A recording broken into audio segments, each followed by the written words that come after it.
Сәлеметсіздер ме, құрметті тыңдаушылар? Сабақтың тақырыбы ұжым мүшелері. Сабақтың грамматикалық тақырыбы тәуелдік жалғауы. Здравствуйте, уважаемые слушатели! Тема урока – члены коллектива. Грамматическая тема – притяжательное окончание. Коммуникативтік тренинг. Сұрақтарға жауап бересіздер. Коммуникативный тренинг – ответить на вопросы.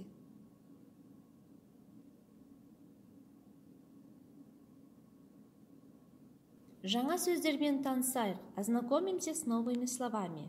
Ұжым, коллектив, әріптес, коллега, іскер, деловой, ұйымшыл, сплоченный, үлкен, большой, шағын, маленький, тату, дружный, бас маман, главный специалист, жетекші маман, ведущий специалист, бөлім басшысы, начальник отдела.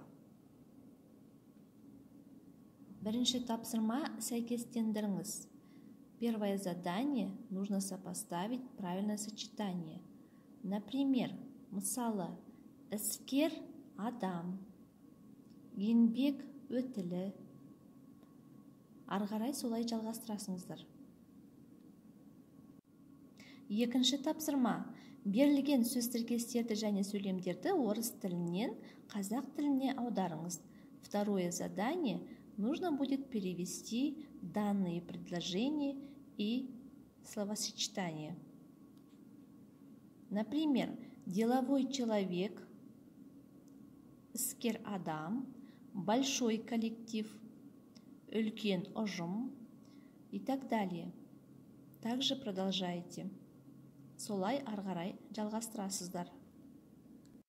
Үшінші тапсырма. Аударылған сөз тіркестерінен зат есім, сын есім етістіктерді теріп жазыңыз. Мысалы, бірінші бағанға зат есім кім, не деген сұрақтарға жауап береді, сын есім қандай деген сұраққа жауап береді, етістік не істеді деген сұраққа жауап береді.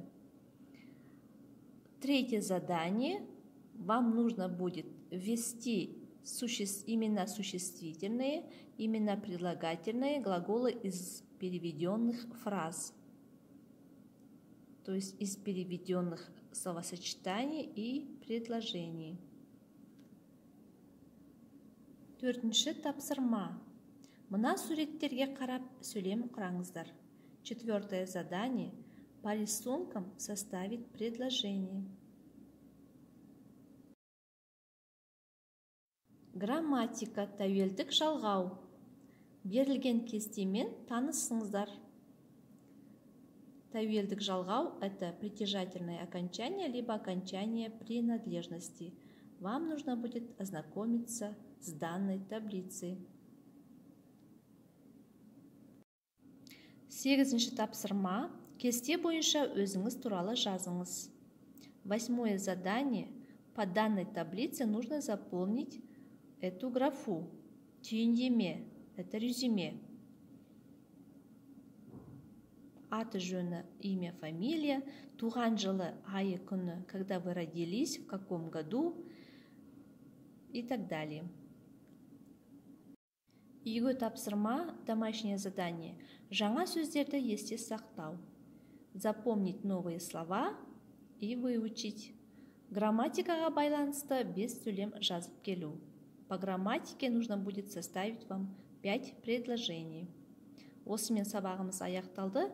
Сау болыңыздар.